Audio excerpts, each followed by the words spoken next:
Folks, I hope you had a fantastic New Year's because now it's 2023 and it's wartime. 3 things to discuss. Number 1, the extremely unique setup heading into the new year. Number 2, Michael Burry's latest prediction. And number 3, the top trade ideas and catalysts that you need to know before tomorrow. Let's get right to work. I'll put all the timestamps down below. And today's video is brought to you by the Moomoo Trading Platform and Broker. It's an excellent app to help you take your trading to the next level, and they are offering you up to 15 free stocks if you sign up and deposit using our link down below. Okay, so unless you were living under a rock, 2022 was not a good year for stocks. The Financial Times mapped out the performance of stocks and bonds for each year since 1871, and quite frankly, 2022 has been an insane outlier. Some of the worst returns ever for folks who have concentration of both stocks and bonds. Completely brutal. In terms of specifically the S&P 500, we had the worst year-over-year drawdown since 2008, down 19.44%. If you go back to 1930, this was rivaled by only a few different years: 2008, 2002, 1974,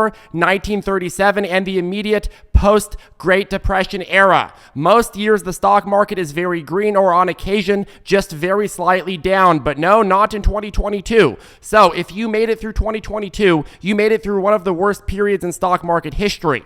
Now, moving forward, I have good news and bad news. The good news is that it's always darkest before the dawn. Stocks tend to bounce back the most aggressively when the prior year was really red. For example, the historical performance of the S&P 500 is at about 9.5% after an average year. In years where the market is negative, the average return the next year is about 15%. Down 10% or more, interestingly enough, is less than average, which is probably because slight drawdowns usually are because the market is in a slow and drawn out collapse. However, after a down 20% year, the average performance is at about 27.1%, which is insane, almost 3x the average. Now, we didn't quite meet the cutoff for down 20%. We were only down about 19.44%.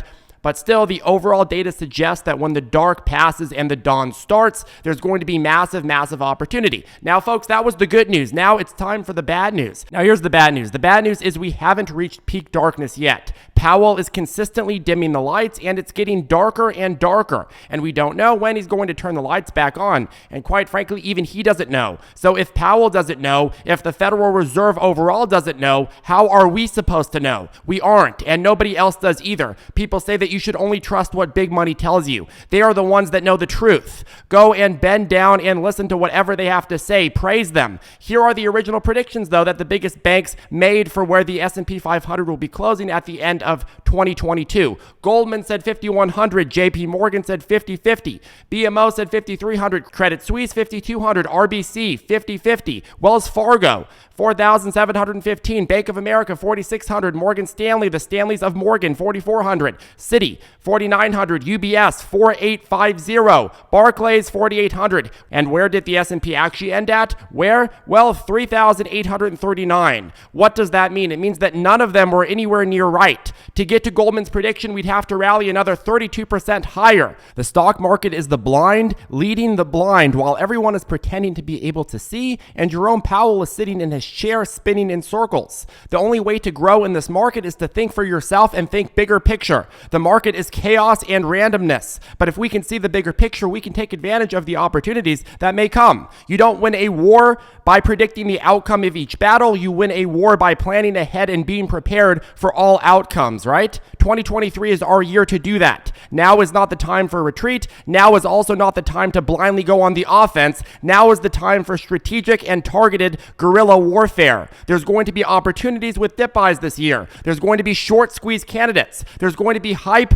plays. There's going to be swing trades in commodities that last 2 or 3 weeks. There's going to be a lot of opportunity. Now, don't get me wrong, there's going to be a lot more people leaving the market this year. If you thought 2022 was bad and depressing and disappointing, well, for a lot of people, 2023 is going to be a lot worse. There's going to be a lot of people closing down their businesses or giving up this year. There's going to be a lot of people that are depressed and sad and decide to just do nothing but complain about things that they can't control, and I don't blame them. But while they are complaining and feeling lost, this is the time we double down and we build. 2023 is the year we stop caring about what the market does and we start caring about what we do. So what's going to be the biggest opportunity? Well, take this tweet from Michael Burry, which gives a good context. He tweeted out, quote, "Inflation inflation peaked, but it is not the last peak of this cycle. We are likely to see CPI lower, possibly negative in the second half of 2023, and the US in recession by any definition. Key here is any definition, right? Not a definition that the government can just go and redefine every time they need to win an election.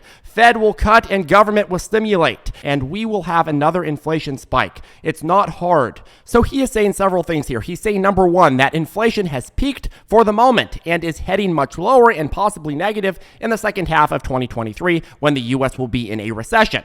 But he's then saying the Fed will cut and government will stimulate. This will cause what to happen? A huge resurgence of stimulation back into the economy and another COVID recovery style boom. But then what's going to happen? Another post-COVID style inflationary spike. So reading between the lines here, one of the biggest opportunities, if you believe in this narrative, which I do, is going to be around the deepest parts of the recession, right before or even slightly after it. After the Fed and government start giving that green light and start stimulating again. Now, a lot of people say, but Charlie, the market doesn't always U-turn right after a Fed pivot. True, but it depends on the degree of the pivot. If the Fed raises rates so high that it stamps out inflation fast, it'll crash the economy even faster, and then we've got to get rebailed out in a massive, massive way. And that's going to be a big stinking deal because pretty much every metric is showing stocks getting to levels that are historically cheaper and cheaper. Obviously, the median price to sales ratio of the NASDAQ 100, while still elevated, is at some of the lowest levels that we've seen in the last couple of years, but still has a lot farther down to go, which means great deal cha-chinga. Forward PEs for the S&P 500, 400, and 600 are some of the lowest we've seen in decades. Of course, a big part of that is that earnings estimates have been slow to be adjusted while prices have come down, but eventually we'll get to a point where stocks have sold off even more and earnings start uptrending again, and it's going to be an insane deal. Next, trade ideas. So one of the biggest opportunities in this first month of the year is going to be in the FDA segment. For example, we capped off 2022 with an insane winner, Madam Cola. We briefed on this FDA play at roughly $6.41 a share on Wednesday morning, and since then it's run to $45.70. Even since the public video was posted, it's more than tripled. Obviously, not all of our trade ideas work out. They are ideas based on our research on current catalysts and trends. But this one did very, very well, up 612%, briefing price to highs in a few-day trading session. Now, we reflected on this more fully on Friday's video, but the 5-second rundown is the reason it ran up was because the FDA okayed their end application for their PCED treatment, which is for treating a certain defect of the cornea. This means that they can move to the next phase of their trials and get closer to full approval. Now, that combined with the fact that the stock had been assumed basically dead on arrival caused this massive ricochet effect that saw prices to skyrocket. Now, you won't see me ever very excited about the future for a stock that has already run up some 600+% in a short amount of time. Even my non-existent 5-year-old son, Charlie Jr., would say, hey, that's unsustainable. And this time is no different. My guess is the excitement for Kala is going to be dead after this long New Year's weekend, and at most it sees a final pre-market pop and then dump. Kala dumps early this coming week, and where it finds support is most important for judging if there's a new immediate rebound opportunity. You dip to the previous leg's lows, you're at around $23, and you can easily see another attempt to a new high. You dump another leg down to $13.25, and that's a bit more iffy. But I think the bigger picture is Kala is going to poop out soon, and it'll be done until the next catalyst. I would not FOMO in at this point. We know investors and traders have no interest in holding capital-intensive biotech companies with or without FDA green flags in this market environment. It's not going to be long before people say, okay, Kala is old news, let's sell it and buy canned soup for this coming apocalypse. Remember, this FDA acceptance that people are excited about allows phase 2B trials to start this quarter, which means data on whether or not it's successful probably won't come out until Q1 of 2024. And according to the National Library of Medicine and their stats, the percentage of drugs and therapies that make it from phase 2 to phase 3 are only 58.3%. And of the ones that actually made it to phase 3, the ones that make it further to approval are only 59%. In other words, there's a slim chance that the speculators FOMOing in on this news and sitting on huge gains are going to be holding out for another year plus for a small chance of getting that approval.